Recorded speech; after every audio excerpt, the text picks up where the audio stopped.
ባህልና ስነ ምግባር ጥሰዋል የተባሉት ቲክቶከሮች ምን አይነት ክስና ቅጣት ሊገጥማቸው ይችላል? የአዶናይ እናት ለመንግስት ጥሪ አቅርበዋል።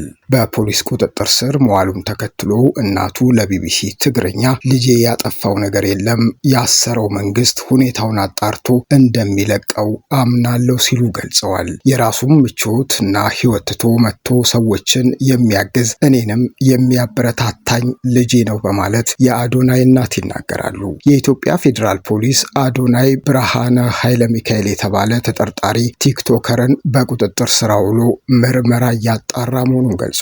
አዶናይ በቁጥጥር ስር ከመዋሉ አስቀድሞ ማክሰኞ ህዳር 30 2018 ዓ.ም የፌዴራል ፖሊስ በቲክቶከር የሽልማት ስነ ስርዓት ላይ ከኢትዮጵያ ህዝብ ባህልና ስነ ምግባር ያፈነገጠ ሰውነትን የሚያጋልጥ ልብስ በአደባባይ ለብሰው የታዩ ያላቸውን ተጠርጣሪዎችና ግብረ አበሮቻቸውን ማሰሩ ይታወቃል። አዶናይ ብርሃነ ረቡዕ ዕለት የታሰረው ማክሰኞ በቁጥጥር ስር ከዋሉ 5 ተጠርጣሪዎች የወንጀል ጉዳይ ጋር በተያያዘ መሆኑን የፌዴራል ፖሊስ ጨምሮ ገልጿል። ከፍተኛ ተከታይ ያላቸውና ታዋቂ የሆኑት ቲክቶከሮች መያዛቸው በማህበራዊ ሚዲያ ላይ ከፍተኛ መነጋገሪያም ሆኗል። አዶናይ በቲክቶክ ላይ 3.9 ሚሊዮን ተከታዮች ያሉት ሲሆን ማክሰኞ ዕለት በቁጥጥር ስር ከዋሉት መካከል ወንጌል በቲክቶክ ስሟ ኤቫን 700,000 ገደማ እንዲሁም ዮሐንስ ወይም በቲክቶክ ስሙ ጆኒ 434,000 ገደማ ተከታዮች አሏቸው። ፖሊስ ከኢትዮጵያ ህዝብ ባህልና መልካም ስነ ምግባር በተቃራኒ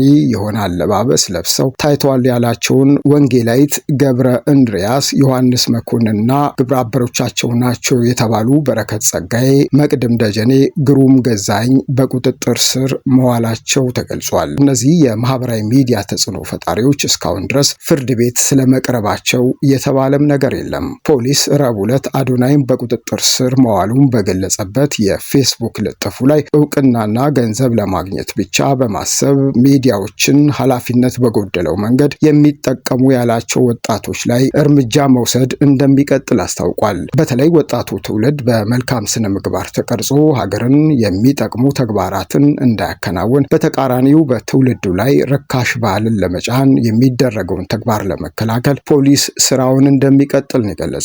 አዶናይ በቅርቡ ከሚኖርበት ካናዳ ወደ ኢትዮጵያ የመጣ ሲሆን ሰግጥ ፈምስ በሚል ንግግሩ በበርካቶች ዘንድ መነጋገሪያ ሆኖ ነበር። አዶናይ በፖሊስ ቁጥጥር ስር መዋሉን ተከትሎ እናቱ ለቢቢሲ ትግርኛ ልጄ ያጠፋው ነገር የለም፣ ያሰረው መንግስትም ሁኔታውን አጣርቶ እንደሚለቀው አምናለሁ ሲሉ ተናግረዋል። የራሱን ምቹ ህይወት ትቶ መጥቶ ሰዎችን የሚያግዝ እኔንም የሚያበረታታ ልጄ ነው ሲሉ እናቱ ይገልጻል። ከዚህ በተጨማሪም የኢትዮጵያ አየር ኃይል ባልደረቦች በተገኙበት ንግግር ማድረጉ ለሌላ ተጨማሪ ውዝግብ መነሻ ሆኖ ነበር። ቲክቶክ ክሬቲቭ አዋርድ 2025 ህዳር 21 2018 ዓ.ም ለሶስተኛ ጊዜ በኢትዮጵያ የተካሄደ ሲሆን ዝግጅቱም በቀጥታ ስርጭት ተላልፎ ነበር። ረቡዕ ዕለት በፖሊስ ቁጥጥር ስር የዋለው አዶናይ በዚህ የቲክቶክ ክሬቲቭ አዋርድ ላይ አሸናፊ በመሆን መኪናን ጨምሮ በተለያዩ ዘርፎች ሽልማት ማግኘቱ ይታወሳል። ጉዳዩን በሚመለከት በማህበራዊ ሚዲያ ላይ ሀሳቦችን ያጋራው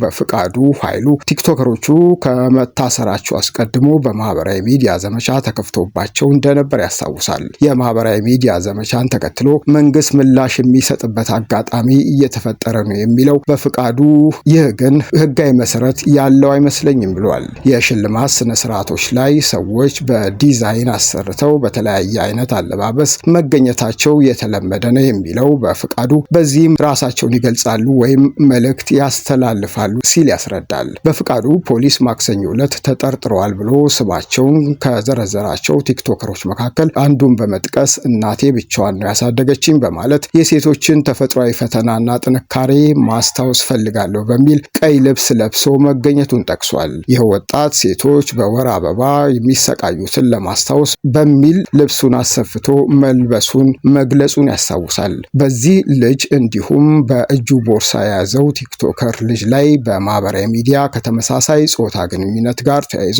ዘመቻ ተከፍቶባቸው እንደነበረም በፍቃዱ ይናገራል። ይህ ማህበራዊ ሚዲያ ውንጀላ ሀቅ ላይ የተመሰረተ አይደለም የሚለው በፍቃዱ ስሜታዊነትና ግምት ላይ የተመሰረተ ፍርሃት ነው ሲልም ያጣጥላል። ታዲያ እነዚህ ቲክቶከሮች ላይ ምን አይነት ክስና ቅጣት ይጠብቃቸዋል? የሚጠበቅ ነው።